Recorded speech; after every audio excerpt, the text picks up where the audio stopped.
Alright, video response to Modern Mystic, I guess, sort of, kind of, maybe. Anyway, yeah, he's made a short video doing the syphilis thing again. That's the Puros. I like rolling boulders uphill thing. But anyway, he sort of made the point that for him, what's stupid about life is the stupidity of it. You know, just the futility.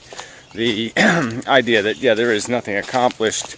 You sort of, as I say, you know, you make a cake, you chase a cake. That it's not really something that already exists. It's something that we contrive. Life is a contrivance of our brain, not a necessity, not a urgency, not really a function of matter. So it really can't perform. You know, there's no performance to. There's nobody in the audience. Maybe that's the way to put it. It's kind of like doing a play for the sake of doing it, and you know, by some logic, that would be stupid. I mean, if there's no one to watch the movie, you don't make the movie. It's just stupid. Well, anyway, his point is that he still just kind of indicates that he. Well, he said he made other videos I might like better, but yeah, I mean, this idea that suffering isn't what makes that futility. Magnifies the relevance or meaning of it. And I guess that's how I would look at it. It's more like you don't add to things, you multiply. You know, the more egregious you believe the suffering to be, the more it multiplies the meaning of the futility, the weight of the futility. Because let's say if you were perfectly comfortable and you just walked around in circles forever, an eternity, but you were perfectly comfortable doing it, well, who cares? You know, knock yourself out. I mean, if there's no friction, there's nothing to fret about. It's only when there is friction and there is some waste that there's something to be concerned about. And I guess that might indicate your lack of urgency. I mean, you do concede that, well, yeah, the logical conclusion is it's all pointless, but you do seem less concerned, less worried, less fretted by the prospect of it going on and on and on. Where because I have the suffering multiplier, all I can imagine is it's almost, I was thinking about Van Gogh the other day, you know, just as an example of a tortured soul. You know, you go through your whole life and you just can't get anything to work right. I mean, just nothing goes right. It's just failure after failure after failure, and you know, you're just tormented by your inability to fix anything, to do anything, to satisfy anything, to constructively help anything, and you know, that's such a torment. I mean, I've had a taste of that, so for me, it's not a cartoon anymore. It's a reality. And when you think about schizophrenia, and you think about all these conditions that blight people and create true demons for them, and an existence that has just the most horrid, awful taste. You know, they're just always, you know, just in an excruciating kind of unsettledness. Yeah, I mean, I'd say, you know, it spooks the hell out of me. The idea that goes on, you know, that there is pain driving people to jump in front of a train. You know, that there is some, you know, that is so bad that you'll accept the extra misery of having to go to the trouble to throw yourself in front of a train. You're already miserable, and now you have to go through the misery of throwing yourself in front of a train, and you're only doing it because you know it'll save you some pain in the long run. But in the short run, yeah, you're going to have to face this death thing on top of everything else, just at a moment when you have no, you know, you're at your weakest, you have to do something that requires strength.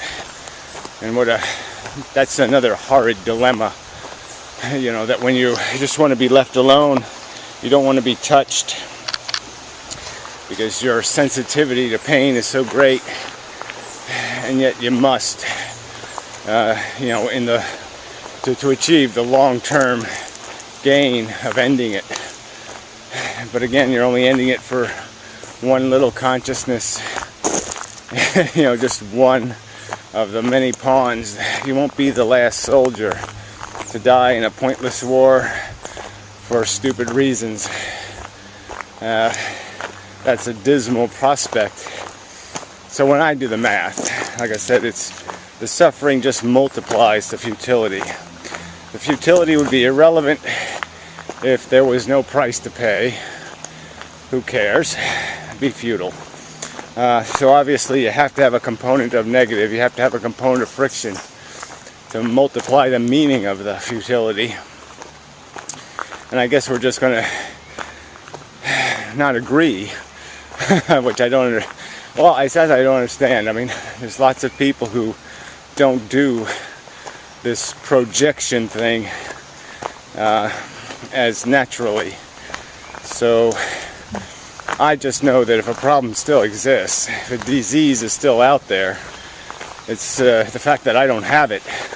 It hasn't changed its reality, hasn't changed the nastiness of its function. And so my being spared doesn't add up to much in that context.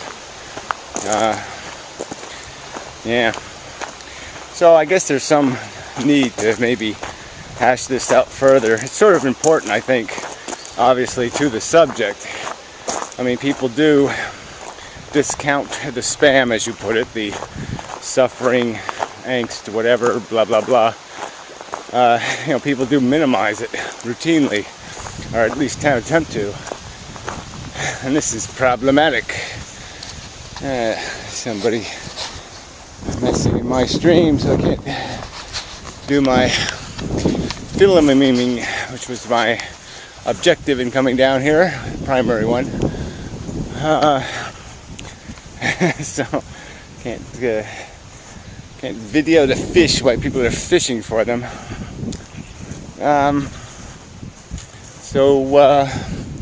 Well, maybe I can, see there's so many trees over there. There's no sun. Not good for filming where there's no sun. So I'll hit golf balls instead. Yeah.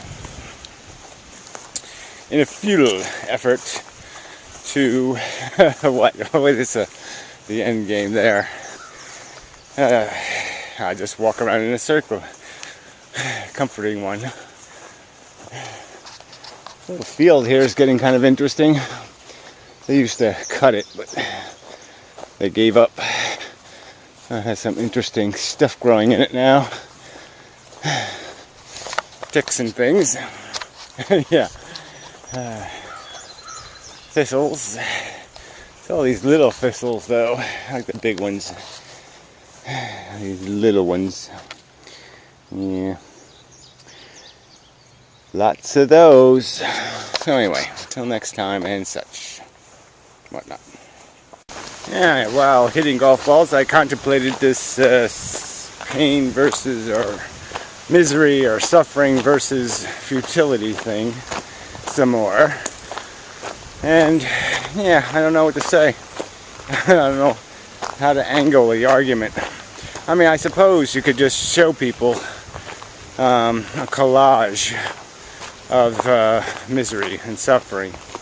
You know, images do speak louder than words sometimes. I still have an image in my head from, I used to get Time Life books when I was a kid. And I remember one of them was on the subject of the mind. And they had some, whatever, line art drawings of mental patients, from the 1700s or whatever. And, the artists were pretty good. And you really felt the anguish, the pain that was going through these people, you know, and you see them in these horrible contraptions because these are really insane people, and they put them in cages and just horrible, horrible stuff. And I'm just saying, you can do that. You know, you could take photographs of all the miseries that blight people, the tumors and the diseases, smallpox, all the rest of that. Just run through image after image of the parasites, the maggots eating people. You know, just horrible stuff that people endure. You know, worms swelling their limbs. Just disgusting. You know, I think elephantitis is that. I think it's a little parasitic worm. And people's leg gets big because it's full of worms. It's absolutely disgusting, horrific. Yeah, I mean, no, I don't. I find the thought of being the consciousness subjected to such experiences, you know, just profoundly revolting. Yeah. No, thank you. No mas. No begin. No impose that, please. Yeah, not for me, thank you. Please, sir, can I not have some more? Yeah, I'll have to write my own musical. Yeah, futiliver, futiliver. But anyway, yeah, antinatalism, the musical. That'd be pretty funny. But anyway, it doesn't, you know, why go there now? I have so many other projects, working on so many things. Trip to Pluto, all that kind of stuff. Lots of things in the works. Anyway, sorry, looking at the stream. Trying to find a good place for whatever. But I don't even want to, I'm tired. Yeah, but I need fish pictures. Alright, anyway, it doesn't matter. Yeah, that's enough. Yeah, I'll see if I think of anything else to add. But I mean, I think you have to get to people through the pain one. The futility one, they're going to get it, but that's sort of you need a brain to figure out the futility thing. You got to think about it. You got to have perspective. There's even people who understand evolution, all that kind of stuff. They even have a hard time getting past the idea that, but I like it, but I like it, but I like it. You know, and they can't really see that, you know, their liking is just a projection inside their head created by the fact that they're addicted. They're addicted. They're addicted. You know, the form and shape of the thing being chased is irrelevant. The mechanism is a brain that creates the need to chase. And yeah, you have to see that one, and you can't see that. You can't feel your way to that truth. You have to think your way to that truth. So it's the futility argument, I think, is the harder argument to make. The imposing risk argument, I think, is the one that has weight, because people know they're afraid. You know, they know they wouldn't want certain things to happen to them, and they just can't escape the logic that if they sanction the game, they're sanctioning it happening to them. It could have, and maybe they might even realize it should have if they're going to defend the game. Yeah, alright, that's probably enough. So till next time and such, some more. Yeah, it's just a very loud crow overhead. It reminds me of birds, which remind me of Karina and her bird. It remind me of insects, which remind me, you know, before I made some videos with some European something other wasps in it, and it's just kind of funny. They've been sort of nesting under this one shelf in the backyard for a long time, years, and they've never been disturbed. And but a bird of some kind, probably a woodpecker, because they're pretty aggressive, just ripped everything to pieces. I mean, tore all the nest to pieces, and it just. But yeah, speaking of futility, it's just kind of bizarre. I mean, even the futility of me going to videotape them throughout the summer and the progressing of their little whatever you call them, grubs. You know, and all of that stuff. So that was futile. Obviously for the wasps it was all for nothing. All that nest building, all that meticulous work, just wiped out in about 3 minutes probably. Yeah, I mean, life is built on that framework. And so I suppose futility can be made quite obvious. You know, it can be an effective argument when you just realize that, yeah, you know, you can spend your life writing or composing something brilliant, and you can be just a few days from getting it right, just a few days from putting it all together, 10 years worth of work, and you know, you get hit by a car. The end. It's like that with that Curie guy. I think he got wiped out right in his prime. You know, just when he was going to get a new shiny laboratory and all that kind of crap, and yeah, it gets like hit by a stagecoach or something. But he probably would have died of cancer anyway. But anyway, yeah. But yeah, what's the point? All this effort and worry and angst, you know, just the years and years of it, you know, just end up nothing.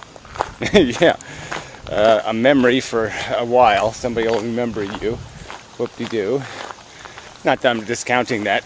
It's nice, a friendly thing to do, remember somebody. But yeah, it's all, it just doesn't go anywhere. It all just kind of falls into nothing. And you're just a name if you're lucky. Your name might be uttered 100 years into the future. Like that's going to do anybody any good. I mean, yeah, the words will be important. What we give each other, what we give the future in terms of a phrase or a sentence or an idea. Sure, that's going to be good. But the game is still the same. Bake a cake, chase a cake. That's it. It's just nothing here. So anyway, that's enough again, I think. Ugh. Arm is tired. Alright, till next time. And such.